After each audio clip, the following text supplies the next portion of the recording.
L'Albanie est un pays situé dans le sud-est de l'Europe. Il a des frontières communes avec la Grèce au sud, la Macédoine et le Kosovo à l'est et le Monténégro au nord.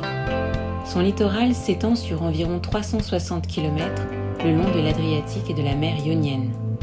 On dénombre environ 3 millions d'Albanais sur un territoire 20 fois plus petit que la France. Après la Seconde Guerre mondiale, ce pays a connu une dictature communiste jusqu'en 1985. Lors de notre voyage, nous avons découvert un pays apaisé où le multiculturalisme règne avec plusieurs religions qui cohabitent de façon pacifique. Nous allons vous montrer un pays culturellement riche qui possède des paysages idylliques et une nature préservée.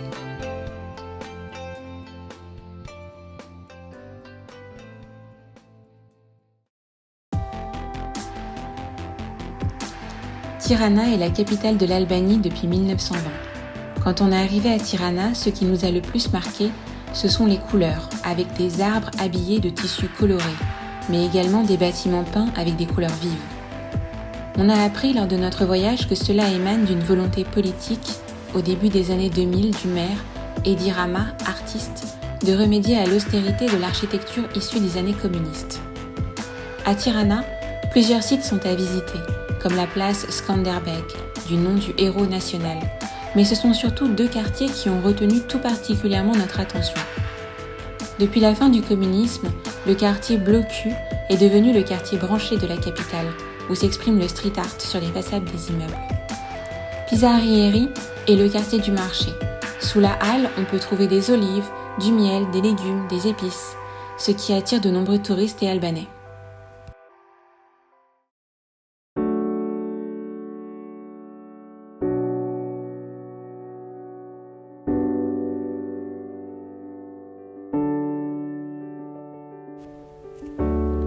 Le parc national de Liugara permet de rejoindre la côte ionienne depuis la côte adriatique par la route.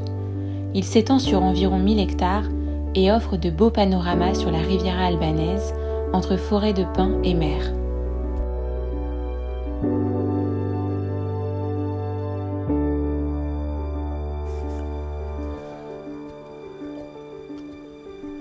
Au nord-est du pays se trouvent les Alpes albanaises, surnom donné aux Alpes dinariques, un vaste massif montagneux qui couvre 6 pays, plus le Kosovo, entre la Slovénie et l'Albanie.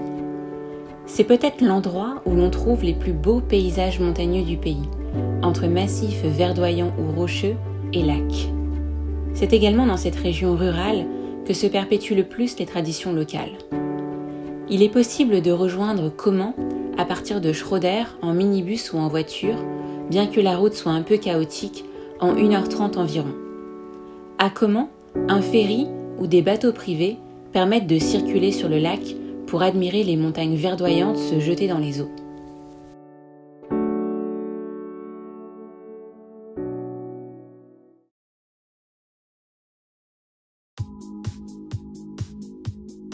Schroeder est la grande ville du nord de l'Albanie.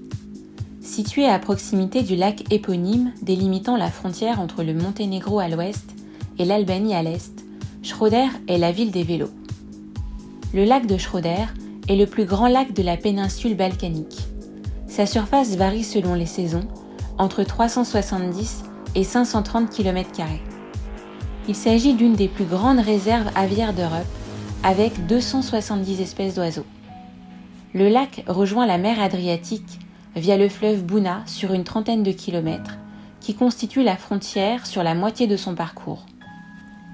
Dans les hauteurs de la ville, le château de Rozafa, constitué essentiellement des ruines d'une ancienne muraille et de verdure, offre une vue imprenable sur Schroeder, les fleuves Buna et Drin et le lac.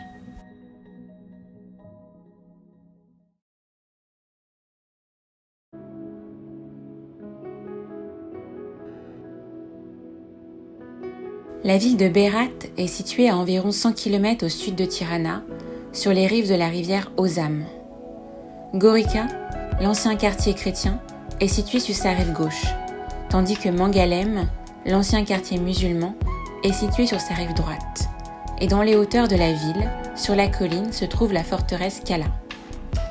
Berat est connue pour être la ville aux 1000 fenêtres, en raison de l'alignement unique des façades de ces maisons ottomanes sur les flancs des collines de part et d'autre de la rivière.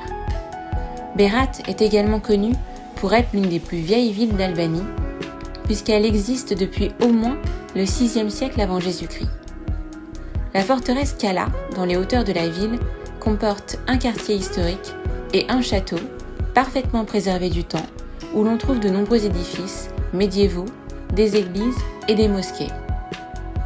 À Berat, entre la citadelle Saint-Théodore qui domine la ville, la cathédrale de la Dormition et les restes de la mosquée rouge, c'est une vraie cohabitation entre les religions qui s'établit, entre des lieux de prière catholiques, orthodoxes et musulmans. Autre fait marquant, c'est également à Berat qu'un peu surpris, on croise des anciens bus de la RATP qui ont conservé leur numéro francilien.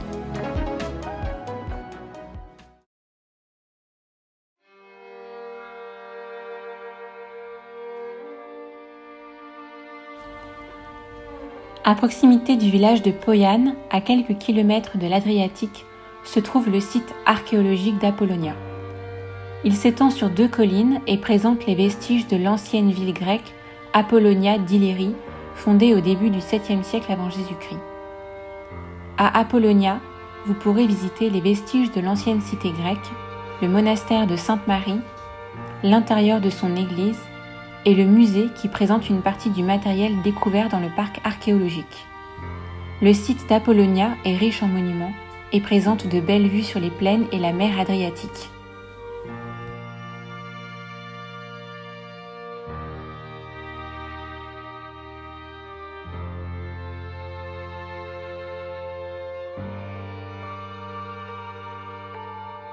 Krouïé se situe à environ 80 km au sud de Schroeder, soit 1h20 de route. Cette petite ville médiévale a été pendant plusieurs siècles la capitale de l'Albanie, et lorsque l'Empire ottoman a envahi les nations européennes, Krouïé faisait figure de front et de berceau de la résistance albanaise. Ainsi, le château de Krouïé a joué un rôle important dans l'histoire albanaise. Au pied de la forteresse se trouve le vieux bazar, implanté dans une rue sinueuse et pavée à l'ancienne, où l'on trouve de nombreux artisans locaux qui vendent des broderies, vêtements, souvenirs et raki, une eau-de-vie locale obtenue par distillation de jus de fruits fermentés, symbole de l'hospitalité en Albanie. Krouïé étant tombée aux mains des Turcs après l'invasion ottomane, elle accueille plusieurs tekkés, ces lieux de culte soufis importants dans la religion bektashi.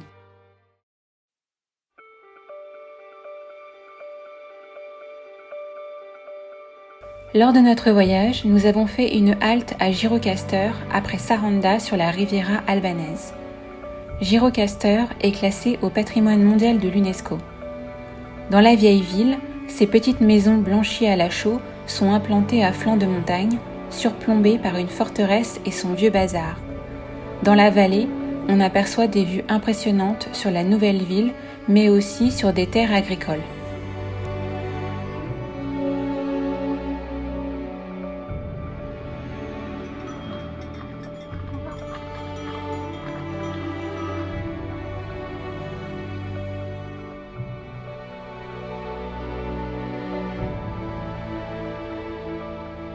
Située au bord de la mer Ionienne, la Riviera albanaise s'étend sur une centaine de kilomètres, de Vlora au nord à Saranda au sud.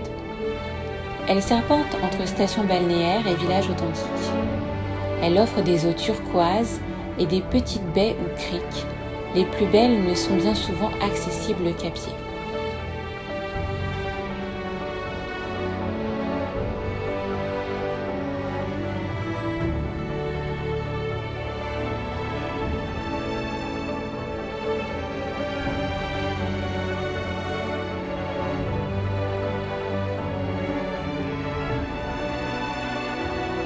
Nous espérons que ces images vous donnent envie de visiter l'Albanie.